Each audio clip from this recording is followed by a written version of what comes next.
So for those of you who don't know me, my name is Santiago Schnell. I'm the William K. Warren Foundation Dean of the College of Science. And I would like to welcome you today to the Gold Mask Lecture. Named for the color of the hoods worn by the individuals graduating with the Doctor of Science, the Gold Mask is also associated with St. Albert the Great, the patron saint of natural scientists.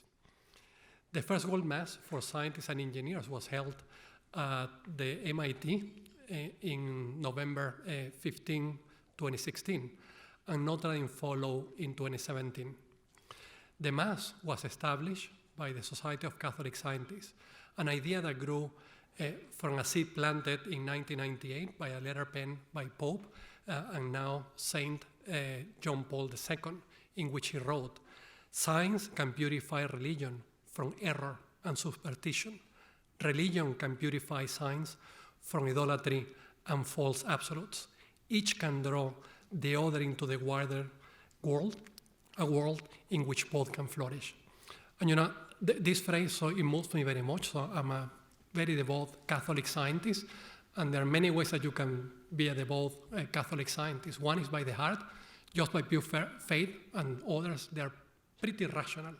There is a point where the science reaches the epistemological foundations of what you can know, and then the philosophy breaks down, and you cannot explain anymore the material world with what you know from science. You need to bring religion and faith.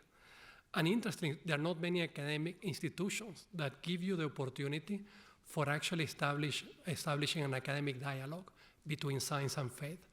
The University of Notre Dame provides this opportunity through the Gold Mask Lectures, which is a fantastic opportunity that all of us we have in here. Having faith or not having faith, you could be an agnostic. It's a great opportunity for you to be academically challenged and at the same time engage in a dialogue where all of us we can flourish. Today, I'm pleased to introduce Dr. Phillip Sloan, Professor Emeritus in the Program of Liberal Studies and the Graduate Program in History and Philosophy of Science at the University of Notre Dame. Originally trained in biology and chemistry at the University of Utah, and later in deep sea biology oceanography at the Scripps Institution of Oceanography, Dr. Sloan was this close of receiving his PhD in oceanography when he decided to do a career change. And then he received a doctorate in philosophy from the University of California, San Diego, with specialization in history and philosophy in life sciences. He later worked as an assistant professor in the Department of Biomedical History at the University of Washington Seattle Medical School, teaching the history and the philosophy of the biomedical sciences. He's a fellow and past president of the Section L of the American Association for the Advancement of Science, and fellow of the Riley Center for Science, Technology, and Values at Notre Dame.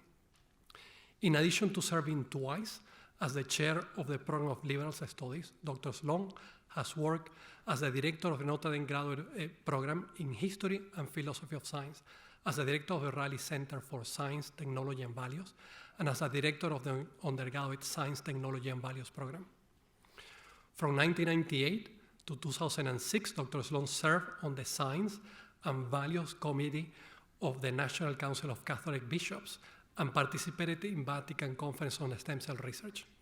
He was also a primary organizer of the Notre Dame Interdisciplinary Conference on the Human Genome Project and primary editor and contributor of the proceedings published afterwards.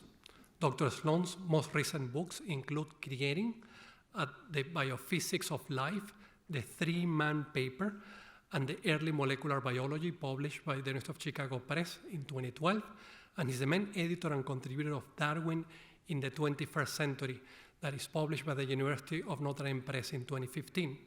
He's currently working on a book on the conception of life in recent biology and its implication for human dignity, which is of the topic that we're going to be hearing today. Additionally, Dr. Sloan has been teaching in the Notre Dame Holy Cross Moreau College Westville Prison Initiative, leading college-level courses in the Indiana Moderate Security Prison System. Dr. Sloan has received multiple awards. Among them is the Presidential Award for Service at Notre Dame, as well as the Joyce Teaching Award. The Philip R. Sloan Award was established upon his retirement by the Notre Dame Riley Center for Center Technology and Values. I want to thank you very much for joining us for our fourth Gold Mass here at Notre Dame, and please welcome to join Dr. Sloan. Thank you. Thank you very much.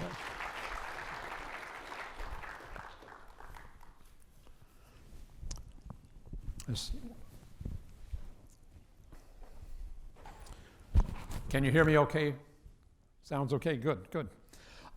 First of all, thank you, Dean Schnell, for that effusive introduction, and maybe my mother would believe some of that, but anyway, I thank you very much. And I also want to thank the College of Science and the McGrath Center for Church Life, and particularly Father Terry Ehrman.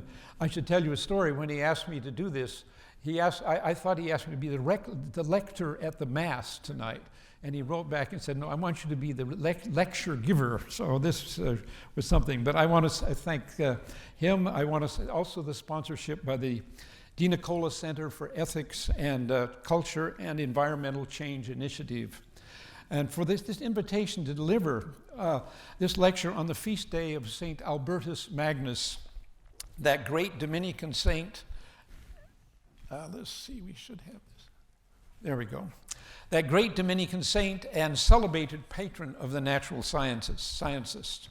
Only a month ago, we commemorated the work of Father John Zahm, CSC, whose centenary death date was just 5 days ago.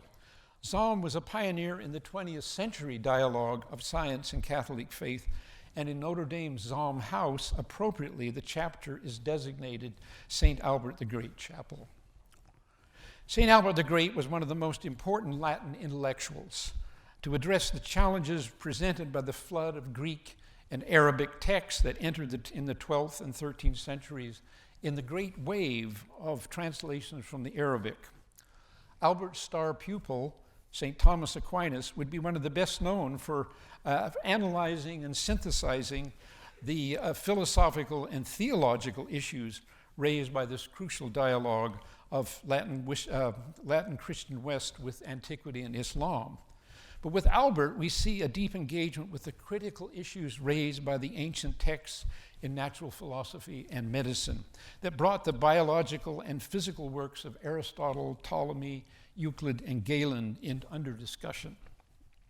Albert's commentaries, and if you heard Father Terry's very fine homily today, he went even more into this. But they extended into issues of metallurgy, alchemy, embryology, astronomy, psychology, and other topics that showed his amazing range of interest.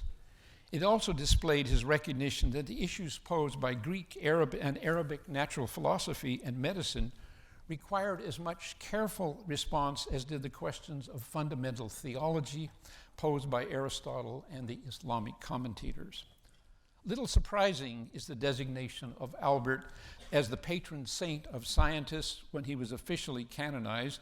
He was beatified in 1622, but he was officially canonized by Pope Pius XI in 1931, or that he was named the universal doctor when he was made a doctor of the church and patron of natural scientists by Pope Pius XII in 1941. Now, the main territory of Catholic scholarly responses to the sciences has been to date mainly concerned with theoretical issues presented by the natural sciences. These are astronomy, cosmology, evolutionary theory, quantum mechanics, relativity theory.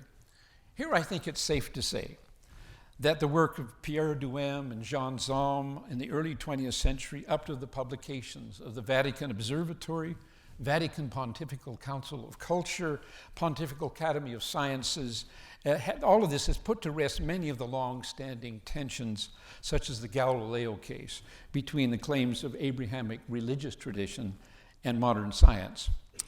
But responses to the dynamic combination of science and technology that is shaping our world today has been much less in evidence.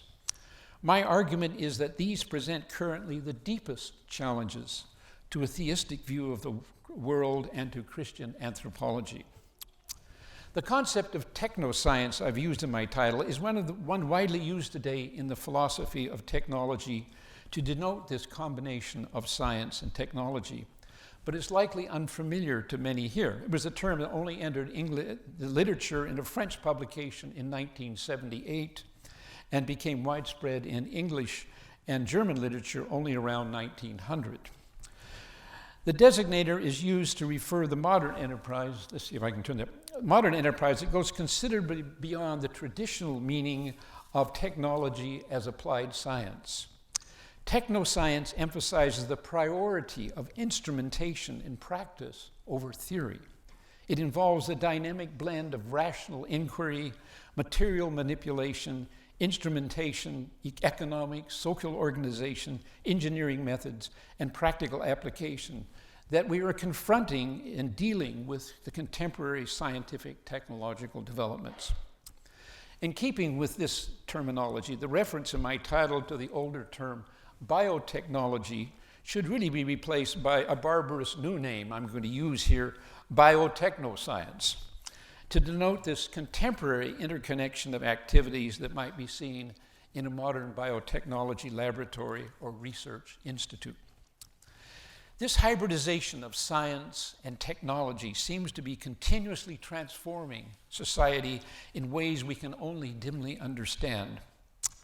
As philosopher Hans Jonas has developed, it presents us with an ever-changing set of problems requiring ethical choice. This technoscience drives global economics. It's intricately linked with politics and relationships of human beings. And as Jonas points out, it also presents us with issues that transcend immediate concerns and forces us to consider the historical and ethical implications of our present actions for an unpredictable future. More generally, we see its ability to transform what has seemed to be the natural state of affairs through dynamic techniques and instruments that seem to bootstrap themselves continuously by a kind of self-creation. Just think about this. It's exemplified in how we use advanced computers to build more advanced computers that enable us to build humanoid robots. My address is in 3 parts, part 1 is a brief examination of the historical roots in the 17th century of the Baconian project, with comments on the transformation of this enterprise in the late 18th century. Part 2 jumps up to the 20th century to highlight key historical events behind the new engineering ideal of biology. Part 3 offers some reflections on how we might think about these developments from the standpoint of a philosophical tradition I'm going to summon known as Phenomenology. Let's go to part 1. I'd like to return now to the early modern period and to highlight differences between the activities that differentiated natural philosophy, namely astronomy, cosmology, mechanics, and theoretical analyses of living organisms, from a different enterprise that has certain key elements of modern technoscience. Now, classical sources had made a clear distinction between the inquiries of natural philosophers and the work of artisans and mechanics. The distinction was made between the search for a genuine knowledge or theoretical knowledge as a contemplative inquiry and the mere skill of artisans. The entry of a more intimate blend of the rational and technological inquiries in the modern period was generally through the recovery, literally, of the works of alchemists and those of the magical tradition.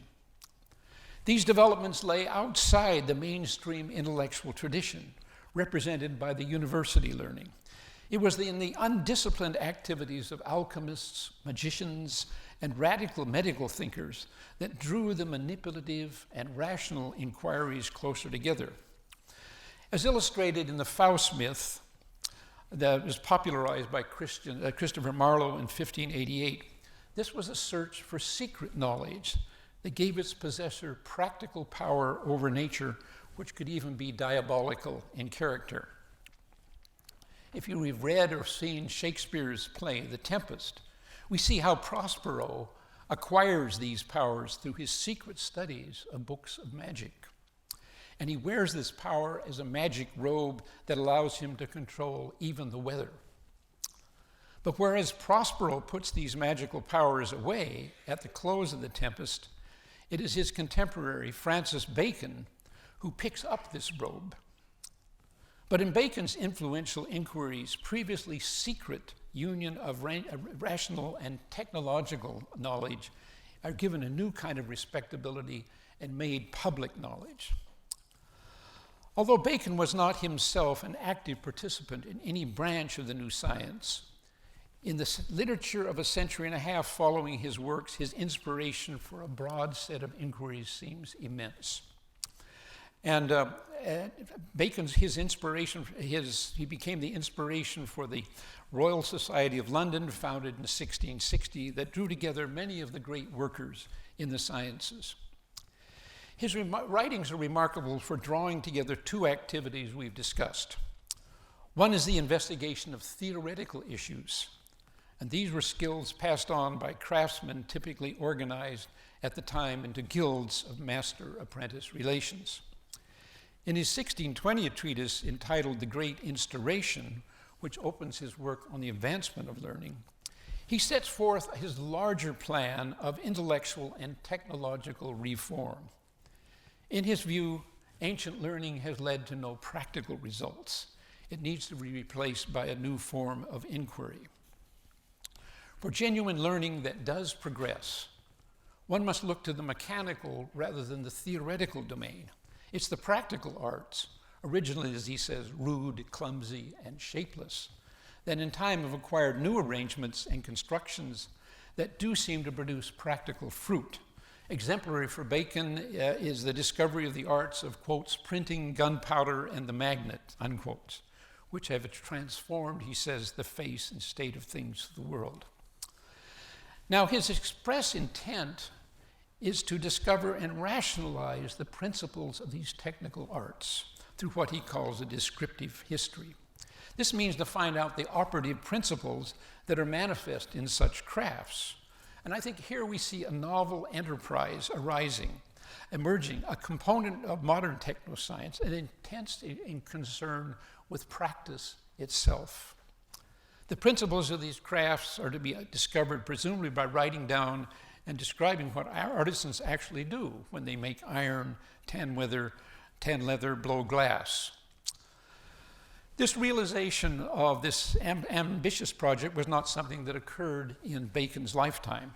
It was even ridiculed by contemporaries like Jonathan Smith, if you're a reader of Gulliver's Travels. But if we jump ahead to the latter part of the 18th century, we can see Bacon's project put forth in a form that clearly does think these goals can be accomplished.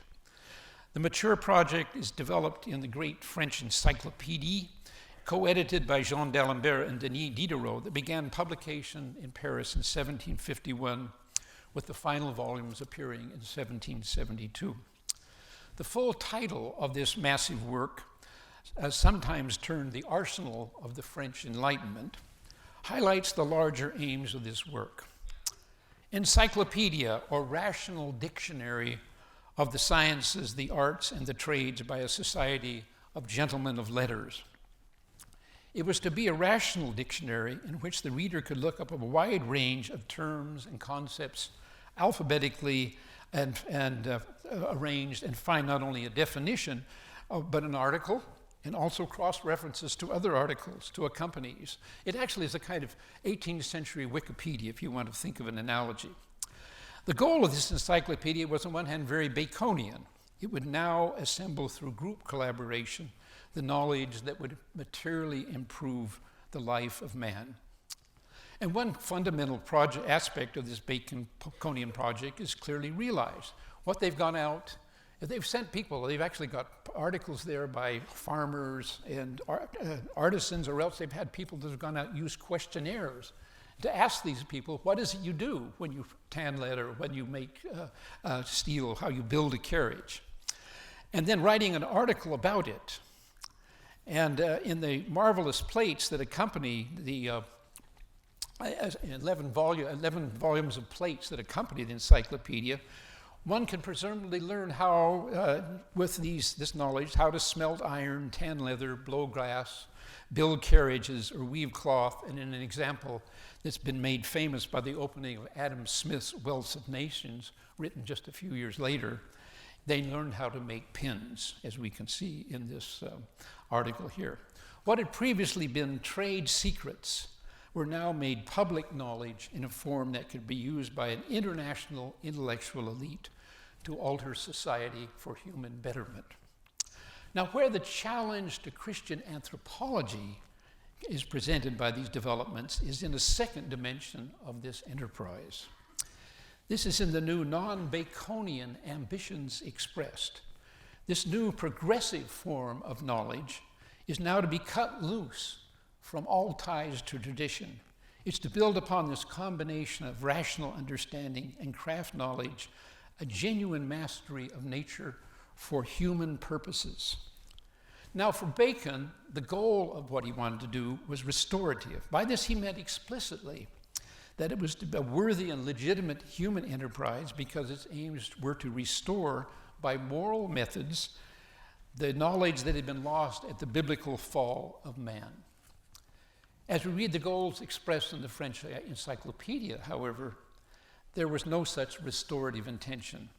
Neither is there any external limitations on this enterprise imposed by recognition of a divine order.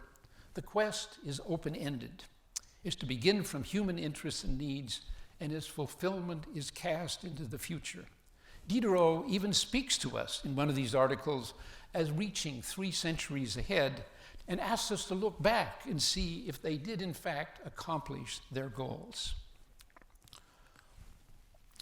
Okay, now this engineering ideal that I said enters biology in the second part.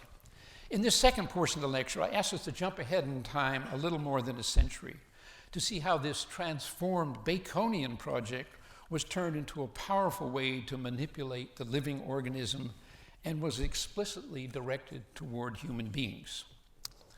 The life science of the 20th century was able to assimilate all those developments that had taken place in the 19th, cell theory, experimental physiology, developments of microscopy, organic chemistry, and even the organization into research institutes in places like Leipzig in Germany and Naples in France. But it's now transformed into an engineering ideal with life science wedded to technological manipulation and new instrumentations for ends directed to control. Now I'm going to drop in on this into a conversation a century ago and focus attention on an influential address entitled The Mechanistic Conception of Life, delivered by the German émigré and biologist Jacques Loeb in 1910. Loeb had been trained in the reductive and analytic tradition of biological inquiry of German biophysics, and was one of those who brought this approach to the United States, who was teaching in influential American universities such as the new University of Chicago, and had an important influence on the shape of life science in the 1920s and 30s. Early in his career, he made world news in 1899 with his claim to have created artificial life by the mechanical stimulation of sea urchin eggs to develop without fertilization. Now, this may seem to be a naive and simplistic example, as he says at the bottom, of scientists creating life in a test tube. It illustrates, however, how the understanding of elementary processes of development could be utilized to create a non-natural organism. Now, I think it's important to see that his mechanistic conception of life was more than a philosophical position. It also constituted the foundations for a general research program in the life sciences that combined this with a reductive understanding of life with search for its manipulative control. As historians Philip Pauly and Lily Kay have detailed, we can follow this institutionalization of this Loebian conception beyond him into other ways into the sciences. These ideals were able to achieve a deep impact on the formation of biological research in the late 1930s, particularly in the United States, but also in Europe, through its impact on such critical funding institutions as the Rockefeller Foundation in New York. This foundation, establishing a special unit called Vital Processes, was placed under the leadership of 2 former physicists, Max Mason, and the other one being Warren Weaver. And the two of them developed a program to transform life science into a new kind of research program that was later named by Warren Weaver as molecular biology. We can see some of the goals articulated in this striking report by Warren Weaver to the directors of the Rockefeller Foundation. The major emphasis should be on certain fields of modern analytic biology. The future of mankind depends in a basic way on the development during the next 50 years of a new biology and a new psychology. Notice these questions. Can man gain an intelligent control of his own power? Can we develop so sound and extensive a genetics that we can hope to breed in the future superior men? Can we obtain enough knowledge of the physiology and psychobiology of sex so that man can bring this pervasive, highly important, and dangerous aspect of life under rational control? Can man acquire enough knowledge of his own vital processes so that we can hope to rationalize human behavior? And this final phrase, can we, in short, create a new science of man? Now, here in a nutshell is a vision of future life science that will create a new science of the human through reductive biology. And with the assistance of the Rockefeller Foundation, select universities in the United States were chosen to explore these ideals, and new instruments were created with their funding to help study the most elementary processes of life, most notably the electron microscope and the ultracentrifuge. Now, following the great events of World War II, which had enormously advanced the interactions of science and technology and medicine, the engineering ideal in biology captured in the statement by Weaver in 1934 was realized in many of its respects. Through the massive government funding, through such institutions as Atomic Energy Commission, National Institutes of Health, and the new National Science Foundation, the era of big science, and with it big biology, took the shape it has now acquired. We can see this in the dramatic manifestation of this new form of biology in the massive Human Genome Project of the 1980s and 90s. Now, it's important to see that the original goal of the Genome Project was initiated by practitioners of genetic medicine, and it was to determine the genetic causes of a limited number of genetic diseases, around 110 at the time. But after much internal debate, this goal was transformed by the input of molecular biologists into a very different project.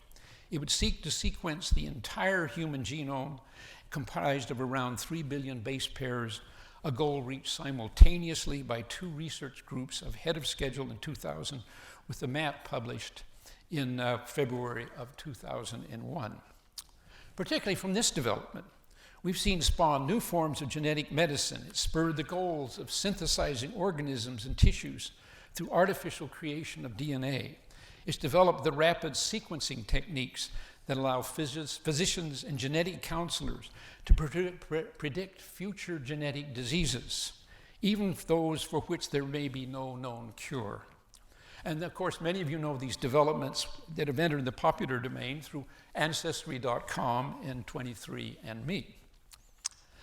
On the horizon is another big biology project, the Human Brain Initiative, which in its self-description seeks through biotechnology and a wedding of neuroscience and physics to find new, quotes, new ways to treat and cure and even prevent brain disorders, filling out major gaps in our current knowledge and providing unprecedented opportunities for exploring exactly how the brain enables the human body to record, process, utilize, store, and retrieve vast quantities of information, all at the speed of thought.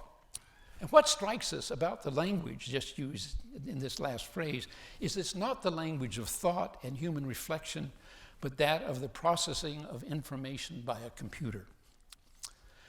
This kind of biotechnoscience is also forcing to the fore issues of applied uses that are not simply curative, most immediately by what's called CRISPR-Cas9 gene modification, with some scientific elites now speaking of transhumanism as an end, meaning the creation of new human species, essentially realizing that new science of man we saw envisioned by Warren Weaver back in 1934.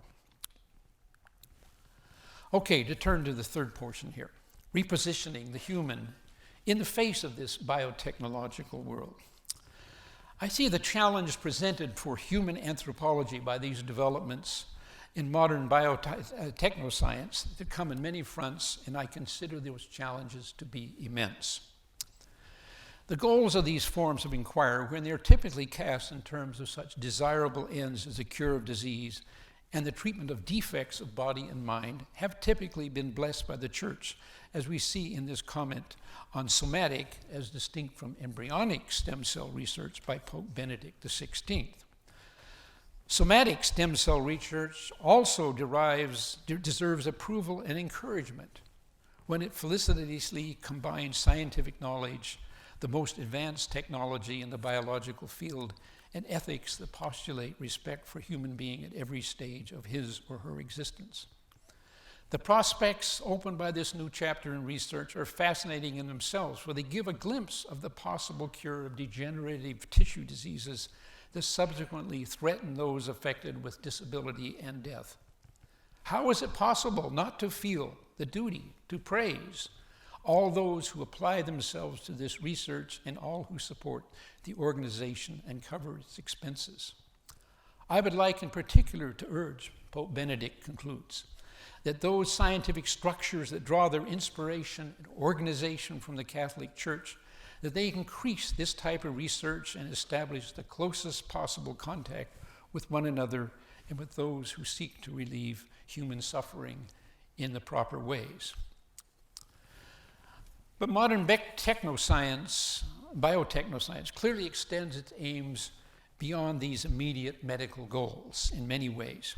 It can also seek enhancement, and with increasing intensity, one senses in modern life science a deepening and fundamental challenge to any conception of the special status of the human being in the natural world.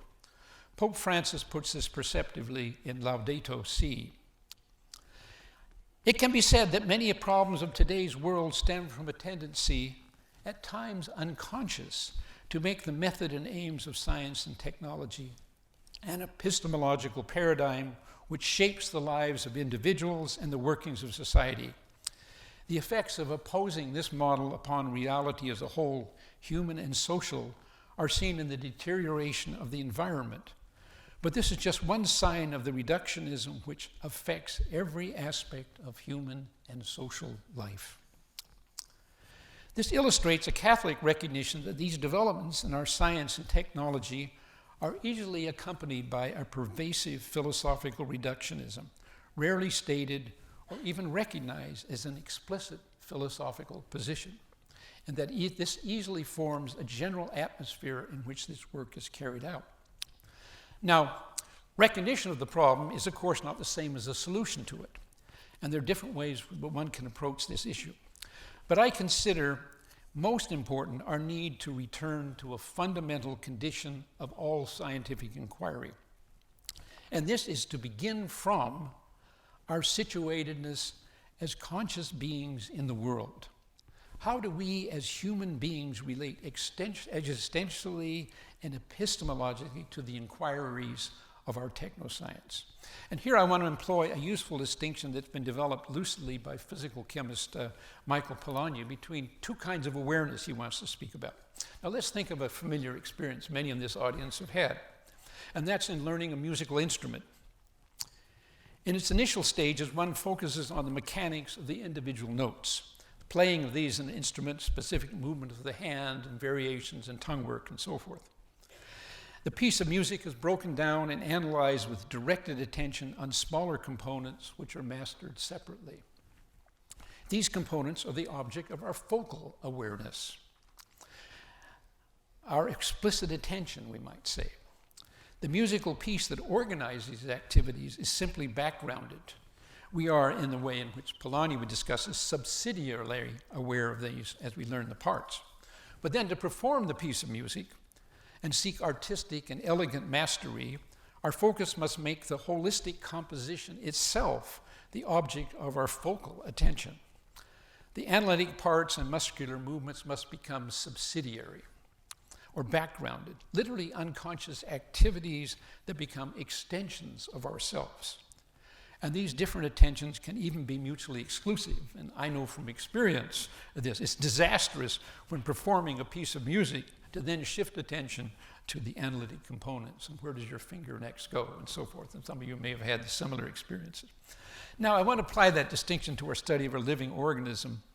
Our modern life science focuses attention or makes focal the analysis of mechanistic understanding of life, and increasingly at detailed levels. This inquiry can even be directed to the scientific analysis of the human person. In this scientific framework, the human being becomes simply a complex of subordinate mechanisms that can be treated from elementary cellular or biochemical level all the way to cognitive functions, even modeled by computers, artificial intelligence. Even embryonic development can be dealt with by analogies with physical self-organization of systems of matter. So then, why isn't biological life, even the human person, being fully explained by this bottom-up analysis, we might ask? And I think that's the question we really need to deal with. But as our musical performance example suggests, we can also shift our focal attention to the actual experienced human being in the world, the individual conducting research, the persons attending this lecture, the ones with whom we can communicate as persons directly face-to-face by gestures and complexities of language, or indirectly through symbolism and recorded words and videos and so forth. Now, to make this human dimension focal means to move away from the working perspective of our scientific understanding, which now becomes subsidiary to another level I will designate as the transcendental perspective, in that it stands above and outside the analytic and reductive account. At this level of awareness, it's not the system of complex biological mechanisms that our body have disappeared. They just simply, like the fingers in playing music, they've simply become subsidiary in the sense that I'm using this. A picture I borrowed from an important slide of an article by the psychiatrist Viktor Frankl helps illustrate my point. This simple diagram suggests how two different pictures, as we see here, can reflect the same reality, both of which could be the object of our focal attention, the square or the circle, but neither of which fully represents the cylinder itself. Now, the issues I'm posing here have been explored more deeply in the philosophical movement known as Phenomenology, which is associated particularly in its origins with the German philosopher Edmund Husserl. Now, to introduce the term phenomenology in this discussion is to raise images, if you know anything about it, of a complex philosophical tradition, elaborate apparatus, technical terminology, different traditions of elaboration, and so forth. And I'm not going to attempt, I'm sure you're glad to know, I'm not going to attempt to detail here. I'm simply going to draw out two important concepts central to this tradition that are directly related to our discussion here. And these are the questions of intentionality and the concept of life world. The first concept, intentionality, has been understood as the claim that behind all our knowing are the intentional acts of an existing human actor. To appeal to intentionality means to recognize that involved our knowing, including that of science and technology, there is always the abiding activity of the conscious self who dynamically intends certain things as consciousness. Here's a definition by the phenomenological philosopher Joseph Cocklemans that I think is useful. If we wanted to understand what's the essence of intentionality and consequently of our consciousness, what it really is, we must try to discover our own real presence to ourselves and our presence to things and to the world, which is inseparably connected with this self-presence. This specific meaning of intentionality, one grounded on our own real presence to ourselves, implies the action of an abiding self. Now, the fuller framework in which some of this is worked out is then in the later work of Husserl and what he wanted to talk about in terms of the concept of life world. This second concept means, he meant by this one, meant the ever-present surround in which one finds oneself situated. Now think about that, the ever-present surround in which one finds oneself situated. And it's that of our immediate pre-reflective experience from which all our rational inquiry and intentionalities begin. This is for Husserl the only real world, the one that is actually given through perception. Now we don't have to argue for the existence of this world. We just need to experience it, to see ourselves immersed in our actual lived experience without reducing it to something else, such as empiricist sense data. To speak of the life world is to go behind such theories of experience. And this life world in which we're existentially present forms the framework in which the conscious self dynamically extends outward to engage various specific thematic inquiries. To utilize my diagram again, excuse me, let's see. Okay, I thought I had this. Never mind. To utilize this, to refer back to this diagram again, we see that in the intentionalities of the conscious, in the cylinder we had, let's see if I can get back this so I don't, okay. If we can think about this in the cylinder here, we can talk about this as sort of the conscious self itself, intending, we can draw arrows out here, to certain objects. So this is looking at this as a square, looking at this as a circle. And all of this is taking place. And then the surrounding square here is what Husserl would call the life world. As he puts this in this slide, okay. What is taken for granted prior to all scientific thought and all scientific questioning presupposes the already existing life world, namely as a horizon for what in a given case is indubitably valid existence. Objective science, too, asks questions only on the ground of this world's existing pre-scientific life. If we consider the framework now of modern biotechnoscience, as I've called it, its pervasive reductive analysis of life and the manipulations made possible by this reductive analysis constitute but one thematization of this life world, one engagement of the active mind that we could represent by the cylinder with objects of focal attention. In this inquiry, there's no appeals to vital principles. All events seem to be governed by causalities interpreted in terms of organic and physical chemistry, material analogies, electrophysical process. We might even be able to even all the way to the human level, imitate them with artificial intelligence and artificial humanoids. But here's this point. We can also step outside this framework, and this is to move to the transcendental level that I've spoken of above. We can step back and reflect at another level on how this relates to ourselves and our situation in the life world. Now, the example of a game of chess might help here, and to make this clear. We certainly can be in the game of chess as a player and make our moves within that game according to its given rules. And the game has a clear purpose, a teleological object, to capture the opponent's king. But we can also step outside the game itself to reflect on the rules and history and origins of this game and its meaning in a given culture. Now, one encounter is what we would call a natural perspective, and that's the perspective we would typically be dealing with in science. The second is the transcendental view. To think about our understanding of life science in a similar transcendental way is to acknowledge the ever-present experience of the I, the abiding self who stands before and behind all our scientific inquiry. The early psychologist William James had a folksy distinction there he made between the I and the me. I can indeed study the me, the empirical self, by modern molecular biology, biotechnology, and computerization. But behind this empirical inquiry is the abiding I, what Husserl and others in this tradition have defined as the transcendental ego, the self that can never be dissolved by our scientific knowing because it is the agent conducting this inquiry itself. Now, this investigation necessarily implies this active self. It cannot, except with paradox, be replaced by scientific abstractions.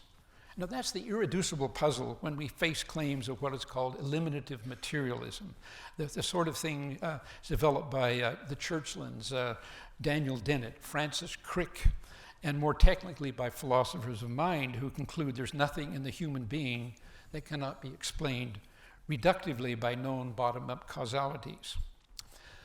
Francis Crick wrote a truly astonishing book, because the most truly astonishing claim in his book, called The Astonishing Hypothesis, The Scientific Search for the Soul, is his statement that, quotes, "You are largely the behavior of a vast population of neurons," unquote.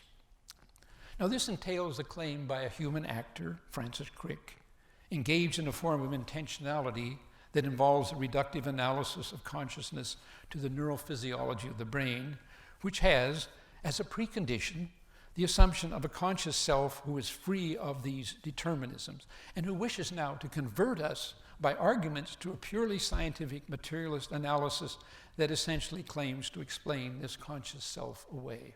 Now think about that, because I think there's a real issue here, what we might call a paradox. Now, this appeal of Pope Francis for a more Franciscan biotechnology, one that's going to prioritize human beings in relation to nature, does not mean we stop our search for cures of disease, improvements of human life, and through technology and research. And nothing I'm arguing in this lecture is a rejection of science and the importance of the scientific quest, even to the point of seeking the understanding of the most elementary issues of life. We could not have had a COVID vaccine without this elementary reductive understanding of cellular mechanisms. And the Catholic tradition has long blessed this inquiry within certain limits. Now, the challenge we have is to find some way within a framework that recognizes the supreme value and the worth of the human actor in this process. By recognizing the abiding presence of this human actor in even our most reductive science, we can ideally find the proper plane on which we should search for criteria by which to decide in what directions to take our massive biotechnological powers. Should we use synthetic biology to grow artificially produced embryos in artificial rooms in order to harvest primordial organs for regenerative repair of human ailments? The first steps which were reported in this article for mice last March. Should we eliminate hereditable human defects by CRISPR-Cas9 technology, according to our present list of eugenic ideals? Should we develop genetically modified organisms that may give us short-term benefits but may disrupt larger ecosystems? Now, for those of us who understand creation in a biblical theistic sense, and as Catholic Christians who can draw upon a rich tradition of Christian anthropological reflection in addition to Scripture, our relation to nature and to human action within creation can find guardrails for our inquiry. We saw these ideals articulated eloquently last month here in the address by the Notre Dame community by Ecumenical Patriarch Bartholomew. We find them expressed in the encyclicals of recent popes and in Vatican documents such as Dignitas Personae. Reflection on these very issues was deeply involved in this Ethics and Culture conference last weekend devoted to the issue of human dignity in a secular world. But the importance of this insight need not and must not be confined to internal discussions among Catholic Christians and even theists. To recognize, as I argue we must, that our scientific inquiry begins from a life world pre-given to consciousness, in which our science and technology, our actions of human intentionality arise out of this, we confront a condition that is necessarily true both for theists and non-theists alike. We stand on a common plane in this case. And this frees us to acknowledge why ethical and theological reflection is free of scientific determinism, and that this kind of reflection takes place at a human transcendental level. We can certainly be aided by the insights gained by our sciences, but it's here that these reflections available from philosophy, theology, and the humanities also come into play. We cannot make the pretense that some views are warranted by the reductive analysis supplied by science and others not. Now to a question which may be in your mind, well, what does a phenomenological perspective give us really? I can give two responses, one seeming minimal, the other major. It's minimal in that I'm simply saying that we can take seriously our own existence, our experienced world, our inner freedom. And of course, most in the audience you probably thought that only philosophers would doubt any of this. But that's the point. This is also major. It means that the I is really here and is not explained away by science. Phenomenologist Herbert Spiegelberg answers this query on the practical meaning in a very perceptive statement, I feel. A full realization of the range and richness of this world is bound to lead to a new sense of wonder and dignity of the microcosm, which is the human being. In our superficial, everyday, and scientific view of the human being, we are only too apt to look upon him as a self-enclosed physical chemical system. How far are we awake to the fact that each such organism is the center of a world, and that one would not be a human being without this world? Moreover, not only does he take his own world, including other people as parts of this world, he also includes their worlds. How much would a live awareness of this situation add to our respect, if not our reverence for human beings? How much more could it add to our realization that in destroying one human life, we destroy his world also with him? But what is ultimately even more important is the full realization of the depth of the self at the center of these worlds. Now, this rediscovery of ourselves as primordially given within the life world also gives us ways as Christians to recognize the presence of what we wish to speak of as the soul in its theological meaning.